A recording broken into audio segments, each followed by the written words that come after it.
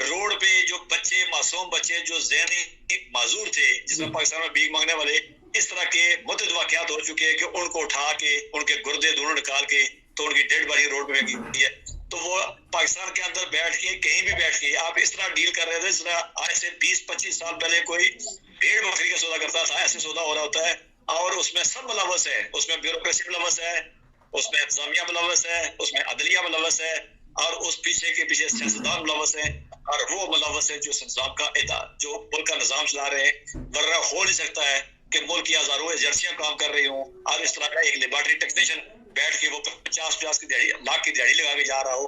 ایسا نہیں ہے. وہ ملک جو ہے وہ انسانی حقوق ہو, وہ سماجی حقوق ہو, وہ زندگی کا عام معیار ہو, کہیں کسی اور معاملے میں وہاں سے پستی میں گرا ہے. اگر زندہ ہے تو پھر کوئی دو چیزیں زندہ ہیں جس کی وجہ سے پوری قوم کا جو شروع سے ہم نے کہا تھا کہ وہ مینار جو ہے کہیں کسی کو نظر آ جائے تو اس کا سارا اسلام وہاں نکل آتا ہے. اگر ایک کسی کے اندر سے 2 گردے نکال دیے جائیں تو وہ کہیں نہیں کوئی بولے گا نہیں, کہیں کسی جگہ پہ کوئی چیخ سنائی نہیں دے گی, سب خاموش ہے. اس لیے کہ اس جو سارے ننگے ہیں اصل کی روزی روٹی لگی ہوئی اس میں. سارے کے سارا معاشرہ اس طرف چل پڑا ہے. ناظرین, ابھی خبر آ رہی ہے کہ بلوچستان کی حکومت نے ہاتھ اٹھا لیے ہیں کہ ان کے پاس پیسے دینے کے لیے, تنخواہ دینے کے لیے پیسے نہیں ہیں. پھر اوپر سے کہتے ہیں کہ پاکستان ترقی کر رہا ہے. چلتا ہوں میں پاکستان اور کس میں ترقی کر رہا ہے؟ وہاں تو جرائم بڑھتے جا رہے ہیں. تو یہ حکومت آ کے جو بھی حکومت آتی ہے وہ کہتی ہے کہ سب اچھا چل رہا ہے. بیسیکلی جو ریکارڈ گورنمنٹ کے افراد بناتے ہیں اس کے ریکارڈ میں سب اچھا ہوتا ہے, لیکن جو ایک صحافی ہوتا ہے وہ جب اپنی آنکھ سے دیکھتا ہے جو دنیا کو دکھاتا ہے یا وہ اخبارات میں دیتا ہے اس کے بعد لوگوں کو پتہ لگتا ہے کہ اصل چیز کیا ہے. کرائم جو ہے وہ زیادہ ہے, مہنگائی زیادہ ہے, بدامنی زیادہ ہے, لا اینڈ آرڈر کوئی نہیں ہے, بینک ڈیفالٹر ہو چکے ہیں. مارکل یہاں پر ایک بہت بڑا ایک مارکیٹ ہے تجارت کی, ہال روڈ لاہور میں, وہاں پہ تجارت کے جو ان کے تاجر اتحاد کے جو چیئرمین ہیں انہوں نے کہا کہ ہمارے یہاں پر ایلسیز نہ کھلنے کی وجہ سے, ڈالر کی شارٹیج کی وجہ سے ہمارے کنٹینرز جو ہے وہ پورٹ پہ پھنسے ہوئے ہیں, ہمیں موبائل مہنگے داموں بیچنے پڑ رہے ہیں. اگر حکومت مزید ہمیں 4-5 دن تک ریلیز نہ دیا تو ہم سڑکوں میں نکل آئیں گے. یہ ساری باتیں جو ہے گورنمنٹ سمجھتی ہے.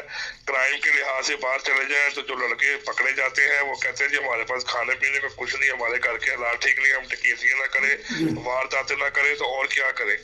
گورنمنٹ کو ہر چیز کا پتہ ہے, لیکن گورنمنٹ جو ہے وہ اتنا حوصلہ پیدا نہیں کرتی کہ وہ سامنے لا کے کسی کو بیان کر سکے.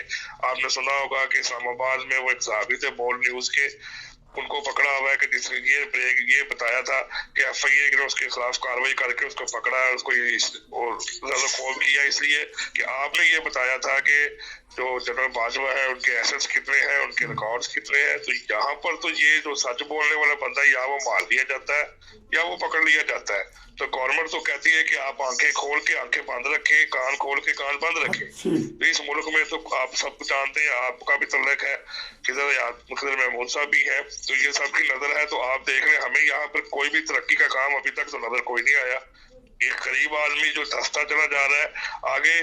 یہ کہہ سکتے ہیں کہ آپ 3 ٹائم کی روٹی کھا سکتے تھے, اب جو ایک پوش آدمی ہے وہ 1 ٹائم کی روٹی کھاتا ہے. جو 1 وقت کی روٹی کھاتا تھا وہ اس کے لیے اتنے بھی پیسے نہیں ہے کہ وہ 1 وقت کی روٹی کھا سکے, کہ کم از کم وہ اپنا ذریعہ معاش چلا کے اپنے بچوں کا پیٹ پال سکے. ایک وقت کی روٹی کو ایک روٹی کی. شکریہ آپ کا. ایک لفظی بات کروں گا میں, صرف ایک لفظی, مجھے شاید کہنا نہیں چاہیے, لیکن یہ جس طرح کے مذہبی خبریں آ رہی ہیں اور مذہبی نفرت کی اور اس طرح کی خبریں آ رہی ہیں, اس قوم کو اندازہ ہو چکا ہے کہ قوم دیوالیہ پن کی طرف جا رہی ہے اور ملک تباہی کی طرف جا رہا ہے, خانہ جنگی کی طرف جا رہا ہے. یہ سارے ادارے اور یہ مل کے ایک جو بیانیہ تشکیل دے رہے ہیں, ایک اور بیانیہ یہ اسی کا حصہ ہے. اس لیے جہاں تک ہماری آواز جاتی ہے, جو لوگ سنتے ہیں, ہماری ان سے درخواست ہے کہ کم از کم اس معاملے میں جاگتے رہتے ہیں. انہوں نے اپنی ہر لوٹ مار کا, اپنی ہر غلاظت کا الزام کسی اور پہ لگا کے تو انہوں نے وہ سارا اس ڈائیورٹ کر دینا ہے. اس لیے جاگتے رہیں, اس ملک کے حکمرانوں پہ مت رہیں, جاگتے رہیں, حکمرانوں پہ مت رہیں. یہ ہے ہمارے ایک آواز وکیل صاحب کی. بہت شکریہ دونوں بھائیوں کا. بات ہو رہی تھی سندھ کے دھرتی کی جہاں یہ واقعات ہو رہے ہیں. امید ہے کہ سندھ کی حکومت, سندھ کے عوام ہوش کے ناخن لیں گے اور پیار و محبت جو کہ سندھ دھرتی کے ساتھ منسوب ہے اس کو پروان چڑھائیں گے. یہ تھا آج کا پروگرام. نصیر کو اجازت دیجیے. السلام علیکم. آپ کا بہت شکریہ بھائیوں.